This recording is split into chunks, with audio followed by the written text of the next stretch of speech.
మా latest videos కోసం మా ఈ తెలుగు న్యూస్ ఛానల్ సబ్స్క్రైబ్ చేసి గంట సింబల్ యాక్టివేట్ చేసుకోండి. ఎల్లుండే శ్రీరామనవమి. రాముడి పుట్టినరోజు గనుక గుర్తుపెట్టుకుని ఈ చెట్టును తాకితే చాలు దరిద్రం, కష్టాలు, గండాలన్నీ పోతాయి. అపార ధనయోగం కలుగుతుంది. శ్రీరామనవమి అంటే కేవలం ఒక పండుగ మాత్రమే కాదు, అది చరాచర సృష్టికి ధర్మాన్ని పరిచయం చేసిన మర్యాద పురుషోత్తముడైన శ్రీరామచంద్రుడి జన్మదినం. వసంత నవరాత్రుల ముగింపులో వచ్చే ఈ పర్వదినం మన జీవితాల్లోని చీకట్లను తొలగించి సరికొత్త వెలుగులను నింపే అద్భుతమైన శక్తి కలిగిన రోజు. అయితే ఈ రామనవమి రోజు ఒక ప్రత్యేకమైన చెట్టుకు తాగితే చాలు ఇప్పటి వరకు మిమ్మల్ని వెంటాడుతున్న దరిద్రం, కష్టాలు, గండాలన్నీ ఒక్కసారిగా తొలగిపోతాయి. అపారమైన ధనయోగం కలుగుతుంది. రామనవమి రోజున కేవలం ఈ చెట్టును తాకితే చాలు మీ జీవితంలో మీరు ఊహించని మార్పులొస్తాయి. మీ జాతకంలో ఉన్న దోషాలన్నీ పటాపంచలైపోతాయి. కష్టాలు, కన్నీళ్లు మటుమాయమై లక్ష్మీదేవి అనుగ్రహం మీపై పరిపూర్ణంగా కురుస్తుంది. మీరు వద్దన్నా సరే ధనం మీ దరి చేరుతుంది. శ్రీరాముడి ఆశీస్సులతో తిరుగులేని ఐశ్వర్య యోగం మీ సొంతమవుతుంది. మన జీవితంలో తెలియకుండానే ఎదురయ్యే ఎన్నో గండాలు, అపమృత్యు దోషాలు తొలగించుకోవడానికి ఈ చెట్టు బాగా ఉపయోగపడుతుంది. మరి ఆస్తి యోగం, ఐశ్వర్య యోగం కలగాలంటే ఆ చెట్టును ఎలా తాకాలి, ఏ సమయంలో తాకాలి, అసలు ఆ చెట్టు ఏమిటి అనే విషయాలను ఇప్పుడు ఈ వీడియోలో మనం వివరంగా తెలుసుకుందాం. ఫ్రెండ్స్, ఈ వీడియోను చివరి వరకు ఎక్కడా స్కిప్ చేయకుండా చూడండి. అప్పుడే మీకు పూర్తి విషయం అర్థమవుతుంది. వీడియో చూస్తున్న వారంతా భక్తితో ఒకసారి కింది కమెంట్ బాక్స్లో జై శ్రీరామ్ అని కమెంట్ చేయండి. ఈ 2026లో మార్చి 26 మరియు మార్చి 27 ఈ 2 రోజుల్లో నవమి తిథి ఏర్పడింది. కాబట్టి ఈ ఏడాది శ్రీరామనవమి ఎప్పుడు జరుపుకోవాలని చాలామందికి సందేహం ఉంది. అయితే భద్రాచలంలో రాములవారి కళ్యాణం జరిగే రోజుని మనం శ్రీరామనవమి ఉత్సవాన్ని జరుపుకోవాలి. చైత్ర మాసంలో వచ్చే నవమి తిథి నాడు శ్రీరామనవమి పండుగను జరుపుకుంటారు. ఈ 2026 సంవత్సరంలో మార్చ్ 26 మధ్యాహ్నం నవమి తిథి ప్రారంభమై మార్చ్ 27 మధ్యాహ్నం వరకు ఉంటుంది. అయితే చాలా క్యాలెండర్లలో మార్చ్ 26వ తేదీన శ్రీరామనవమిగా చూపించారు. కానీ భద్రాచలంలో మాత్రం రాములోరి కళ్యాణం మార్చ్ 27వ తేదీన ప్రకటించారు. కాబట్టి మార్చ్ 27 శుక్రవారం నాడు శ్రీరామనవమి పండుగను జరుపుకోవాలి. ఈ పండుగ రోజున మధ్యాహ్న సమయంలో శ్రీరాముణ్ణి పూజించాలి. శ్రీరాముడు మధ్యాహ్నం వేళ పునర్వసు నక్షత్రం, కర్కాటక లగ్నం, అభిజిత్ ముహూర్తంలో జన్మించాడు. కాబట్టి మార్చ్ 27 ఉదయం 11:06 నుండి మధ్యాహ్నం 1:30 వరకు రాముల వారిని పూజించడానికి అత్యంత శుభముహూర్తం ఉంది. ఈ గంటన్నర సమయం శ్రీరాముణ్ణి పూజించడానికి అత్యంత శక్తివంతమైన సమయం. ఈ సమయంలోనే భద్రాచలంలో ఉన్న సీతారాముల కళ్యాణం కూడా జరుగుతుంది. ఇక ఈ శ్రీరామనవమి రోజు అందరూ కూడా పసుపు రంగులో ఉండే దుస్తులు ధరిస్తే చాలా మంచిది.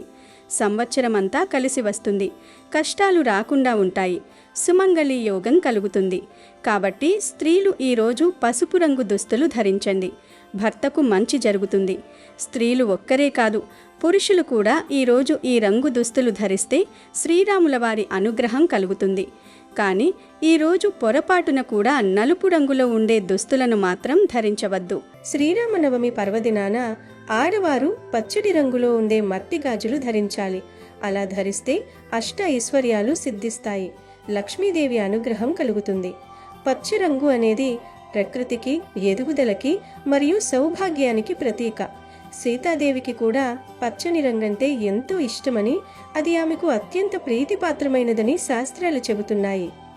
గనుక ఈ రోజున స్త్రీలు పచ్చని మట్టిగాజులు ధరించడం వల్ల సుమంగళి యోగం కలుగుతుంది. అంటే వివాహిత స్త్రీలకు సౌభాగ్యం చేకూరుతుంది. వారి పసుపు కుంకుమలు 10 కాలాల పాటు చల్లగా ఉంటాయి. మట్టి గాజుల నుండి వచ్చే సున్నితమైన శబ్దం ఇంట్లోని ప్రతికూల శక్తిని తొలగించి సానుకూల ప్రకంపనలను పెంచుతుంది. దీనివల్ల కుటుంబంలో ప్రశాంతత నెలకొంటుంది. కాబట్టి ఈ శ్రీరామనవమి రోజున ఆడవారు మర్చిపోకుండా పచ్చటి మట్టి గాజులు ధరించండి. అంతేకాదు ఈ పవిత్రమైన రోజున మీ ఇంటి దగ్గర ఉండే వేది కుక్కలకు ఉప్పు లేని పెరుగన్నం కలిపి పెట్టడం అత్యంత శుభప్రదం. కుక్కను కాలభైరవుడి వాహనంగా, దత్తాత్రేయుడి స్వరూపంగా భావిస్తాం. మూగజీవుల ఆకలి తీర్చడం వల్ల ఆ శ్రీరామచంద్రుడి అనుగ్రహం మనపై ఎల్లప్పుడూ ఉంటుంది. ముఖ్యంగా ఆర్థిక ఇబ్బందులతో సతమతమయ్యేవారు, అప్పుల బాధల నుండి విముక్తి కోరుకునే కుక్కలకు తప్పక ఆహారం పెట్టండి. ఉప్పు లేని పెరుగు అన్నం పెట్టడం వల్ల జాతకంలోని రాహు కేతు దోషాలు తొలగిపోయి మీ ధన సమస్యలన్నీ పటాపంచలైపోతాయి. ఇంట్లో లక్ష్మీదేవి కటాక్షం కలిగి ఆదాయ మార్గాలు మెరుగుపడతాయి. అలాగే శ్రీరామనవమి రోజున పొరపాటున కూడా కొన్ని పనులు చేయకూడదు అని శాస్త్రాలలో చెప్పారు. ఈ రోజున ముఖ్యంగా భార్యాభర్తలు బ్రహ్మచర్యం పాటించాలి. అలాగే ఈరోజు ఇంట్లోని స్త్రీలు ఏడవకూడదు. గుమ్మంపై కూర్చుని అన్నం తినడం, గుమ్మానికి అడ్డంగా కూర్చుని తల దువ్వడం వంటి పనులు చేయకూడదు. అలాగే ఈరోజు తల విరబూసుకుని ఇంటి బయట తిరగకూడదు. ముఖ్యంగా గుడికి విరబూసుకుని వెళ్ళకూడదు. మహాపాపం తగులుతుంది.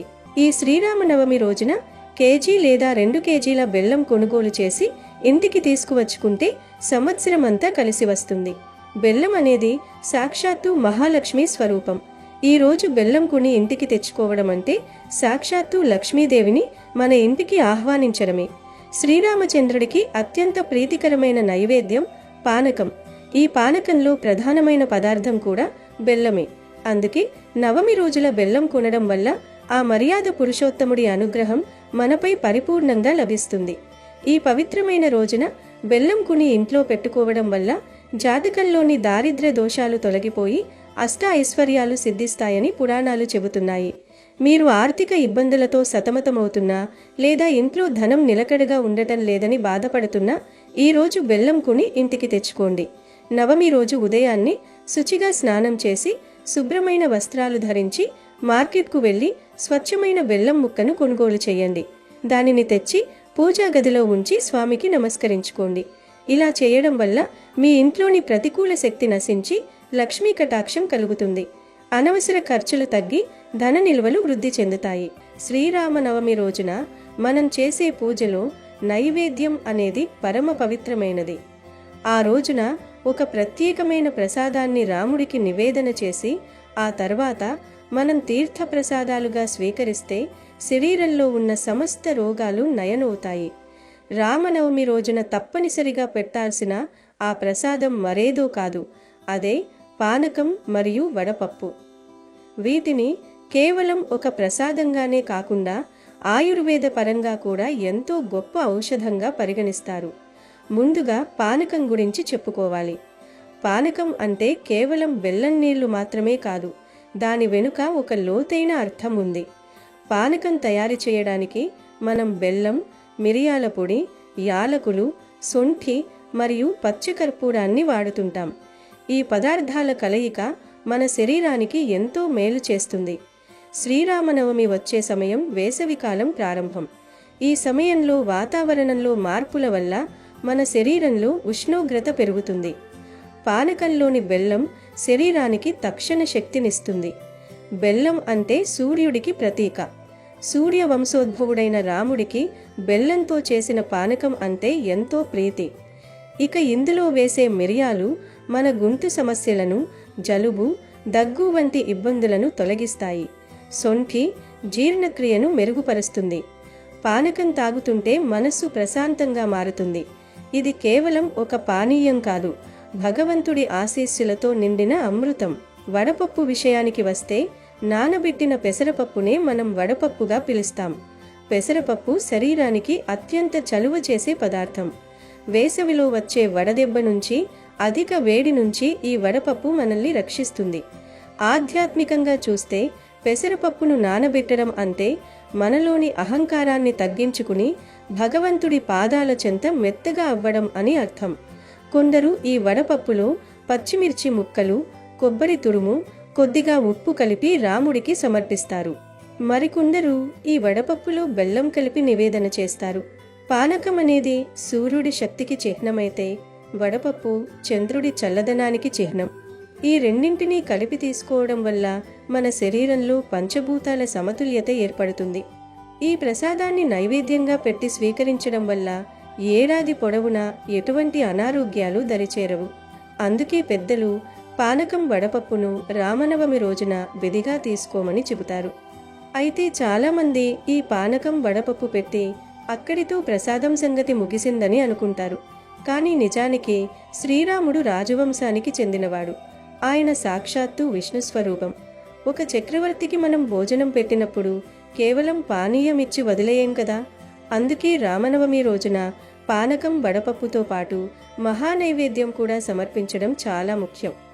మహానైవేద్యం అంటే మనం ఆ రోజు ఇంట్లో వండుకున్న వంటకాలని భక్తితో రాముడికి అర్పించడం. అంటే అన్నం, పప్పు, కూర, చారు ఇలా మనం వండుకున్నవన్నీ కలిపి విస్తరిలో లేదా అరిటాకులో వేసి సమర్పించాలి. మనం వండుకున్న పదార్థాలను శుచిగా శుభ్రంగా దేవుడి ముందు ఉంచి నైవేద్యం పెట్టాలి. ఇలా ఎందుకు చేయాలంటే మనం తినే ఆహారం భగవంతుడి ప్రసాదంగా మారినప్పుడు ఆ ఆహారం మనలోని ఆలోచనలను మారుస్తుంది. ఆహార శుద్ధౌ సత్వశుద్ధియే అని పెద్దలు అంటారు. అంటే మనం తినే ఆహారం ఎంత పవిత్రంగా ఉంటే మన బుద్ధి అంత స్థిరంగా ఉంటుంది. ఎవరైతే రామనవమి రోజున పానకం వడపప్పుతో పాటు ఈ మహానైవేద్యాన్ని కూడా సమర్పిస్తారో వారింట్లో అన్నపూర్ణాదేవి కొలువై ఉంటుంది. వారికి ఎన్నటికీ భోజనానికి లోటు ఉండదు. శ్రీరామ నవమి ఎంతో పవిత్రమైన రోజు. ఈ రోజే రాముడు జన్మించాడని పురాణాలు చెప్తూ ఉన్నాయి. అయోధ్యకు రాజైన దశరథుడికి 3 భార్యలు, కౌసల్య, సుమిత్ర, కైకేయి. ఆయనకు ఉన్న బాధంతా సంతానం గురించే. సంతానం లేకపోతే రాజ్యానికి వారసులు ఉండరని బాధపడేవాడు. అప్పుడు వశిష్ఠ మహాముని రాజుకు పుత్ర కామేష్టి యాగం చేయమని సలహా ఇచ్చాడు. దశరథుడు చేసిన యాగానికి తృప్తి చెందిన అగ్నిదేవుడు పాయసంతో నిండిన ఒక పాత్రను దశరథుడికి ఇచ్చి భార్యలకు ఇవ్వమని చెప్పాడు. దశరథుడు అందులో సగభాగం మొదటి భార్య కౌసల్యకు, రెండో సగభాగం చిన్న భార్య అయిన కైకేయికి ఇచ్చాడు. వారిద్దరూ వారి వాటాల్లో సగం మిగిల్చి రెండో భార్య అయిన సుమిత్రకు ఇచ్చారు. కొద్ది కాలానికే వారు 3 కూడా గర్భం దాల్చారు. చైత్రమాసం 9వ రోజైన నవమి నాడు కౌసల్య రామునికి జన్మనిచ్చింది. అలాగే కైకేయి భరతుడికి, సుమిత్ర లక్ష్మణ శత్రుఘ్నులకు జన్మనిచ్చారు. అలా రాముడు, లక్ష్మణుడు, భరత శత్రుఘ్నులు జన్మించిన రోజే చైత్రశుద్ధ నవమి. రాముడు చైత్రశుద్ధ నవమి నాడు పునర్వసు నక్షత్రంలో కర్కాటక లగ్నంలో జన్మించాడు. 5 గ్రహాలు ఉచ్చస్థానంలో ఉండగా జగన్నాథుడైన సర్వలోక వంద్యుడైన రాముడు కౌసల్యకు పుత్రుడిగా అవతరించాడు. సర్వదేవతలకు మాతృమూర్తి అతిథిదేవి, దేవతా శక్తులకు మూలం. ఆ దేవి ఆదిదేవతగా గల నక్షత్రం పునర్వసు నక్షత్రము. అందుకే నారాయణుడు దేవతలకు రక్షకుడిగా అతిథి నక్షత్రంలో జన్మించాడంటారు. పునర్వసులో జన్మించటంలో ఇంతటి ఆంతర్యం ఉంది. శ్రీరామ నవమి అనేది ఉగాది తర్వాత వచ్చే అతిపెద్ద పండుగ. అంటే సంవత్సరం ప్రారంభంలో వచ్చే మొదటి పండుగ ఇది. ప్రతి సంవత్సరం చైత్రశుద్ధ నవమి రోజున శ్రీరామ నవమి పండుగను జరుపుకుంటారు. ఈరోజే రాముడు పుట్టాడని, రామ పట్టాభిషేకం జరిగిందని, సీతారాముల కళ్యాణం జరిగిందని పురాణాలు చెప్తూ ఉన్నాయి. ఈరోజు చామంతి పూలతో సీతారాములను పూజిస్తే విశేషమైన పుణ్యఫలం దక్కుతుంది. అన్నిటికన్నా ముఖ్యంగా ఈ శ్రీరామ నవమి పండుగ పర్వదినాన ప్రతి ఒక్కరూ పిండి దీపాలు వెలిగించండి. ఈ పండుగ రోజున పిండి దీపాలు వెలిగిస్తే కోరుకున్న కోరికలన్నీ కూడా వెంటనే నెరవేరుతాయి. 10 తరాలు ఐశ్వర్యం మీ కుటుంబానికి లభిస్తుంది. కాబట్టి శ్రీరామ నవమి రోజున ఇంట్లో పూజ చేసేటప్పుడు బియ్యపు పిండితో 2 లేదా 7 పిండి ప్రమిదలను తయారు చేసి అందులో ఆవు నెయ్యిని పోసి ఇంట్లో పూజ చేసుకోవాలి. పిండి దీపాలకు కూడా చాలా శక్తి ఉంటుంది. అందులోనూ శ్రీరామ నవమి రోజున పిండి దీపాలు వెలిగిస్తే ఊహించలేనంత అదృష్టం కలుగుతుంది. మీ మనసులోని కోరికలన్నీ కూడా నెరవేరిపోతాయి. శ్రీరాముల వారికి అత్యంత ఇష్టమైన వాటితో తులసి దళాలు ఒకటి. కాబట్టి ఈరోజు ఇంట్లో పూజ చేసేటప్పుడు మీ పూజా గదిలో కొన్ని తులసి దళాలను పెట్టుకోండి. తులసి దళాలతో శ్రీరాముణ్ణి పూజిస్తే మీ ఇంటికి అఖండ కుబేర రాజయోగం కలుగుతుంది. ఏలినాటి శని దోషాలన్నీ కూడా తొలగిపోతాయి. విపరీతమైనటువంటి డబ్బు కలిసి వస్తుంది. ఈ సంవత్సరమంతా భోగభాగ్యాలను అనుభవిస్తారు. కాబట్టి ఇంతటి గొప్ప అవకాశాన్ని మాత్రం అస్సలు వదులుకోవద్దు. శ్రీరామ నవమి రోజున ఇంట్లో పూజ చేసే ముందు కొన్ని అక్షింతలను తయారు చేసుకొని పూజ గదిలో పెట్టుకోండి. ఇంట్లో పూజ పూర్తయిపోయిన తర్వాత ఆ అక్షింతలను తలపైన వేసుకోండి. ఈ అక్షింతలకు ఎంతో దైవశక్తి ఉంటుంది. కాబట్టి మీ కుటుంబం అంతా కూడా అక్షింతలను వేసుకుని రాముల వారికి నమస్కారం చేసుకుంటే ఈ సంవత్సరం అంతా కూడా మీకు బాగా కలిసి వస్తుంది. తమలపాకులు ధనాన్ని ఆకర్షిస్తాయి కాబట్టి ఈ శ్రీరామనవమి పండుగ నాడు 5 తమలపాకులను తీసుకొని వాటిపైన గంధంతో శ్రీరామ అని రాసి మీ పూజా మందిరంలో పెట్టుకోండి. మీ ఇంటికి ఉన్న దరిద్రం మొత్తం తొలగిపోతుంది. మీ ఇంట్లోకి ధనలక్ష్మీదేవి అడుగు పెడుతుంది. ఈ సంవత్సరం అంతా ధనధాన్యాలకు లోటు లేకుండా రెట్టింపు ఐశ్వర్యాన్ని పొందవచ్చు. ఇక పూజ గదిలో నైవేద్యంగా వడపప్పు అలాగే బెల్లం పానకాన్ని నివేదించాలి. అయితే నైవేద్యానికి పానకాన్ని తయారు చేసేటప్పుడు అందులో కొన్ని తులసి దళాలను వేయండి. ఇలా చేసిన ఈ పానకాన్ని ప్రసాదంగా స్వీకరిస్తే సంవత్సరమంతా ఎలాంటి అనారోగ్య సమస్యలు రాకుండా ఆయురారోగ్యాలతో అష్టైశ్వర్యాలతో జీవిస్తారు. శ్రీరామనవమి రోజు గోవు కనిపిస్తే ఆ గోవుకి ప్రత్యేకమైన ఆహారం పెడితే చాలు, తరతరాలకి తరగని ఐశ్వర్యం వస్తుందని శాస్త్ర పండితులు చెబుతున్నారు. శ్రీరామనవమి రోజు గోవుకు అరటి పండ్లు ఆహారంగా పెట్టండి. శ్రీరామనవమి వంటి అత్యంత పవిత్రమైన రోజున సాక్షాత్తు ముక్కోటి దేవతల నిలయమైన గోమాతకు అరటి పండ్లు తినిపించడం వల్ల అనంతమైన పుణ్యఫలం లభిస్తుంది. హిందూ ధర్మశాస్త్రాల ప్రకారం ఆవులు సకల దేవతలు కొలువై ఉంటారు. కాబట్టి గోవుకు ఆహారం అందించడం అంటే ఆ దేవతలందరినీ తృప్తిపరచడమే అవుతుంది. ముఖ్యంగా జ్యోతిష్య శాస్త్రవేత్య అరటి పండు గురుగ్రహానికి ప్రతీకగా భావిస్తారు. కాబట్టి ఆవుకు ఈ పండ్లను తినిపించడం వల్ల జాతకంలోని గురుదోషాలు తొలగిపోయి విద్య, సంతానం మరియు సంపద ప్రాప్తిస్తాయి. పండుగ రోజున భక్తితో గోసేవ చేయడం వల్ల ఇంట్లోని ప్రతికూల శక్తులు నశించి లక్ష్మీ కటాక్షం కలుగుతుందని, పితృదేవతల ఆశీస్సులు లభిస్తాయని నమ్ముతారు. శ్రీరామచంద్రుని అనుగ్రహం కోసం చేసే ఈ చిన్న సేవా కార్యక్రమం మానసిక ప్రశాంతతను ఇవ్వడమే కాకుండా మన స్తోమతను బట్టి 1 లేదా 2 పండ్లను తినిపించినా అది గొప్ప పుణ్యకార్యంగా పరిగణించబడుతుంది. అరటి పండే కాకుండా ఆవుకు శ్రీరామనవమి రోజు ఈ ఆహారం కూడా పెట్టండి. శ్రీరామనవమి రోజు బియ్యం పిండిలో బెల్లం, కొంచెం నీరు కలిపి గోవుకు ఆహారంగా పెట్టడం వల్ల మానసిక ప్రశాంతత కలుగుతుంది. అలాగే నానబెట్టిన కందులను గోవుకు ఆహారంగా పెట్టడం వల్ల మనలో ఉన్న కోపం తగ్గిపోతుంది. శ్రీరామనవమి రోజు నానబెట్టిన కుసుమ గింజలను గోవుకు ఆహారంగా పెట్టడం వల్ల మనం చేసిన పాపాలు దూరమవుతాయి.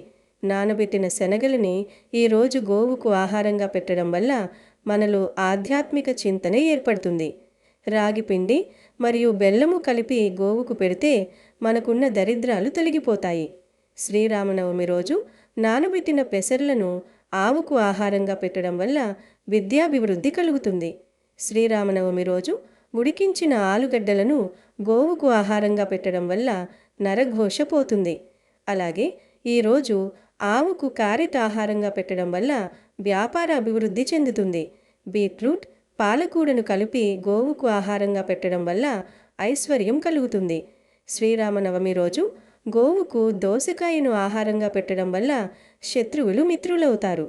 టమాటాను ఆహారంగా పెట్టడం వల్ల వివాహ ప్రాప్తి కలుగుతుంది. ఈరోజు గోవుకు వంకాయను ఆహారంగా పెట్టడం వల్ల సంతాన ప్రాప్తి కలుగుతుంది.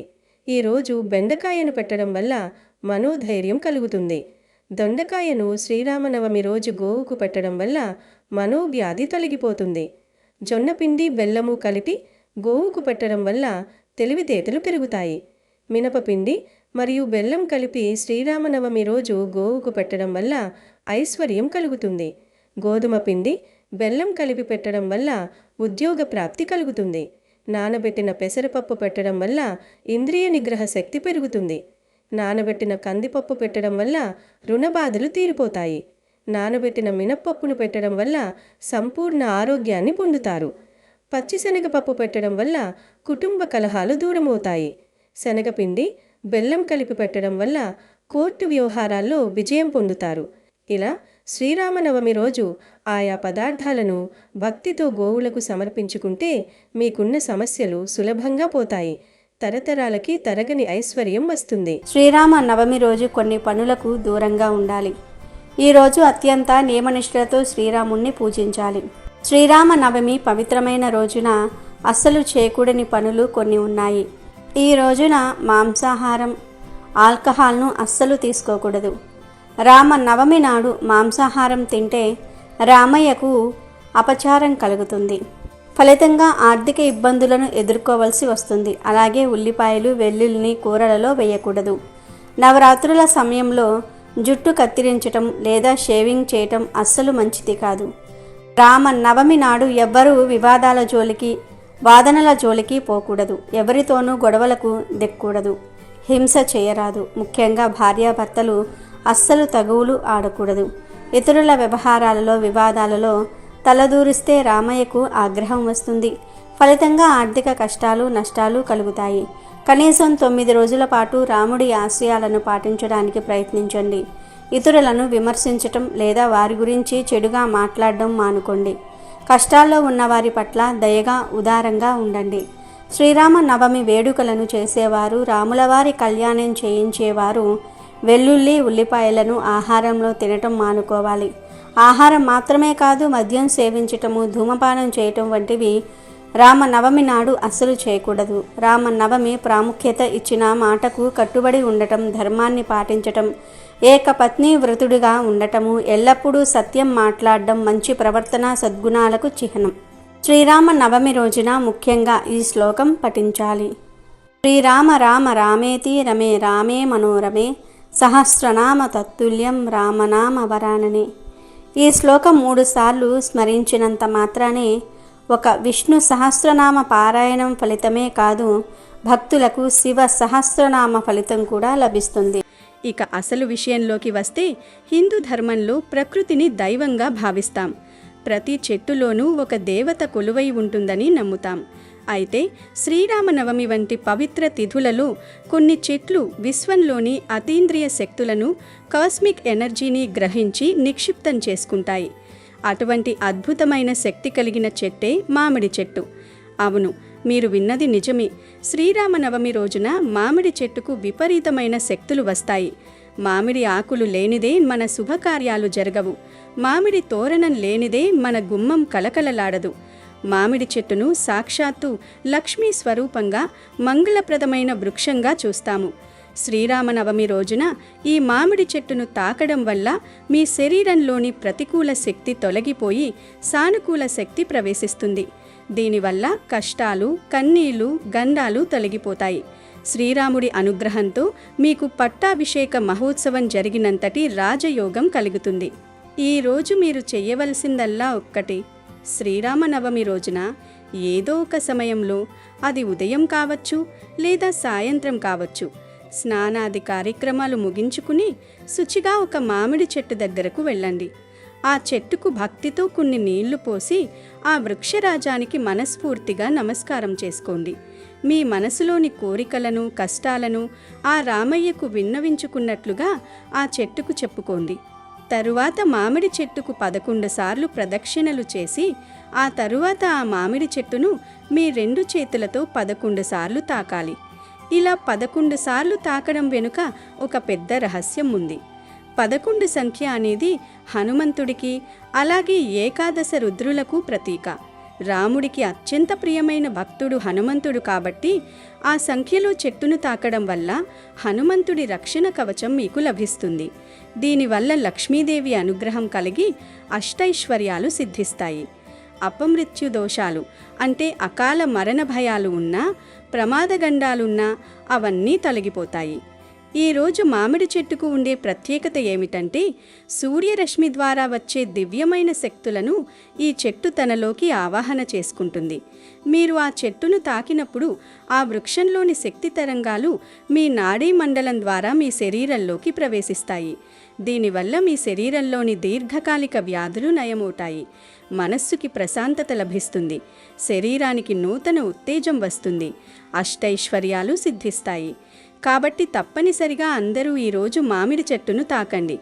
తాకి వెంటనే ఇంటికి వెళ్ళిపోకుండా కాసేపు ఆ చెట్టు నీడలో కూర్చుని వెళ్ళండి. మామిడి చెట్టును అమృత ఫల వృక్షం అని కూడా అంటారు. పురాణ కాలం నుండి మామిడి చెట్టుకు ఎంతో ప్రాముఖ్యత ఉంది.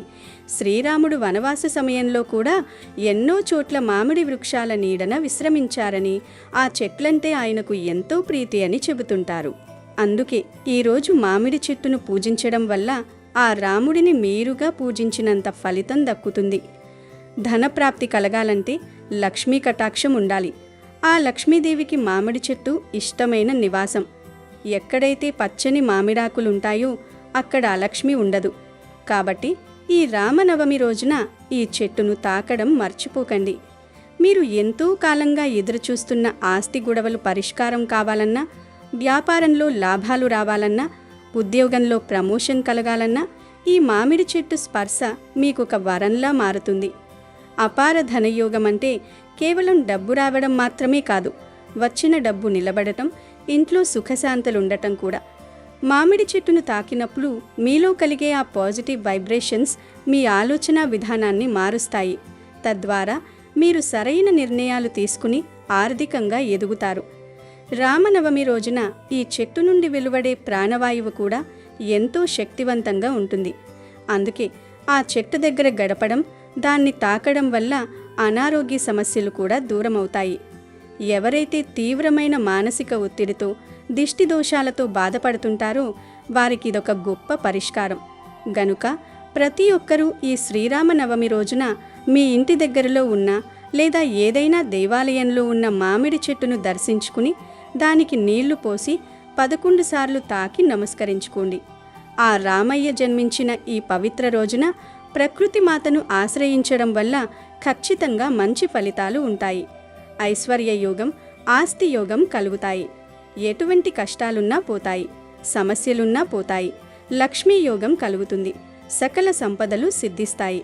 గనుక అందరూ గుర్తుపెట్టుకుని రామనవమి రోజు ఈ చెట్టును తాకి శుభ ఫలితాలను పొంది సంతోషంగా జీవించండి. శ్రీరామనవమి రోజు ఉదయం ఖాళీ కడుపుతో తమలపాకును తినాలి. ఉపవాసం ఉన్నవారు కూడా తమలపాకు తినవచ్చు. ఇది ఆకలి వేయకుండా ఉంచుతుంది. తమలపాకును తినటం వల్ల రోగనిరోధక శక్తి పెరుగుతుంది. శ్రీరామనవమి రోజు రాముడికి పూజ చేసిన తరువాత ఒక తమలపాకును తీసుకోండి. ఆ తమలపాకును శుభ్రంగా కడిగి దానిపై తేనె వేసుకుని ఒక ప్లేట్లో పెట్టండి. ఆ ప్లేటును రాములవారి పటం ముందు పెట్టి మీకు ఉన్న ఆరోగ్య సమస్యలు చెప్పుకోండి. మీరు ఎందులో సక్సెస్ కాలేకపోతూ ఉన్నారో చెప్పుకోండి. మీరు జీవితంలో ఎదగడానికి అడ్డు వస్తున్న సమస్యల గురించి చెప్పుకుని తర్వాత ఆ ఆకును తీసి తినేయండి. ఒకవేళ తేనె లేకపోతే కొద్దిగా పటిక బెల్లం గాని లేదా బెల్లం పొడి గాని లేదా పంచదార గాని కలుపుకొని తినవచ్చు. తమలపాకు శ్రీరామనవమి రోజు తింటే చాలా మంచి జరుగుతుంది. తమలపాకు షుగర్ వ్యాధిని తగ్గిస్తుంది.